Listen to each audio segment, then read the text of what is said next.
नमस्कार, स्वागत है आपका वी टाइम न्यूज पर और आपके साथ मैं हूं पहली चौहान। बढ़ते हैं खबरों की ओर।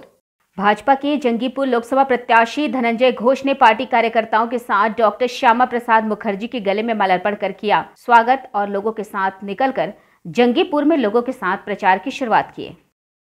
देखुन आज के आमादेर पार्टीर प्रतिष्ठा दिवस और এই কারণে আমাদের টাউন পার্টি অফিসে পতাকা উত্তোলনের মাধ্যম দিয়ে আমাদের পার্টির প্রতিষ্ঠাতা ডক্টর ভারত কেশরী শ্যামা প্রসাদ মুখার্জির মূর্তিতে মাল্যদানের মাধ্যম দিয়ে আজকে আমি প্রচার শুরু করলাম। জনসম্পর্ক এই পৌর জনসম্পর্কের পর আমরা বেরিয়ে যাব মোহাম্মদপুর ফেজালনগর ওইসব এলাকায় সারাদিন আমার প্রচার আছে। আমাদের সাংগঠনিক যে রঘুনাথগঞ্জ থ্রি মণ্ডল সেই মণ্ডলে আজকে সারাদিন আমার এই যে প্রচন্ড দাবদাহ সেখান থেকে কি টোটকা দিচ্ছেন কর্মীদের এবং নিজেই বা কি টোটকা পালন করছেন?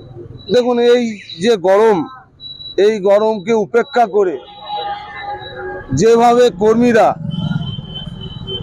উজ্জীবিত হয়ে মোদিজির যে তৃতীয়বারের প্রধানমন্ত্রী হওয়ার জন্য যে শুধু সময়ের অপেক্ষা এটা তারা জেনে গেছে, ভারতবর্ষের মানুষও যেমন জেনেছে সেই রকম আমাদের কর্মীরাও গরমকে উপেক্ষা করে একরকম আমি বারবার কর্মীদের সতর্ক করার পরেও কি আপনারা একটু দুপুরেরটা একটু এড়িয়ে চলবেন। যেভাবে গরম বেড়েছে যে কোনো সময় বিপদ ঘটতে পারে।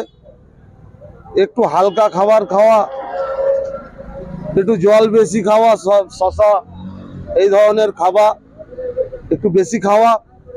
কিন্তু কর্মীরা কোনো দুপুর টুপুর রেস্ট ফেস্ট কিছু মানছে না।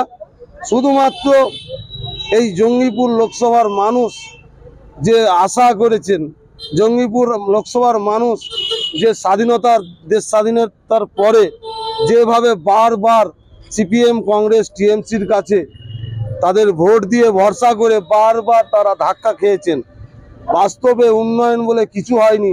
এই কারণে তারা যেভাবে আশীর্বাদ করছেন আমাকে পেয়ে, যেভাবে আমাকে পেয়ে হাত মেলানোর জন্য এগিয়ে আসছে, যেভাবে পুষ্পবৃষ্টি করছে, আর এর সত্যি এই দেখে কর্মীরা উত্তেজিত উৎসাহ পাচ্ছে। আমিও যেমন উৎসাহ পাচ্ছি, কর্মীরা আরও বেশি উৎসাহ পাচ্ছে।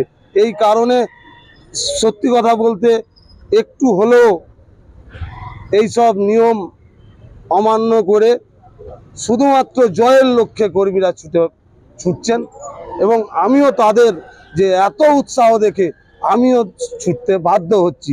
এই কর্মীরা যেভাবে ছুটছে সত্যি আমাকে ছুটতে বাধ্য করাচ্ছে। আমার ইচ্ছা শক্তিকে তারা 1000 গুণ বাড়িয়ে ফেলেছে দাবদাহর মধ্যেও। আপনি নিজের গাড়িতে কি কোনো রকম কিছু রাখছেন এই গরমের জন্য প্রচারে বেরিয়ে? গাড়িতে আমি লিকুইড ওয়ারিস রাখছি এবং জল, বাকিটা কিছু না। খাবার সকালে একটু হালকা খাবার খেয়ে দুপুরে কর্মীর বাড়িতেই ভোজন করছি, নিরামিষ ভোজন করছি কর্মীর বাড়িতে। আর একটু জল আর ওয়ারিসটাই আমি লিকুইড ওয়ারিস এটাই বেশি খাচ্ছি।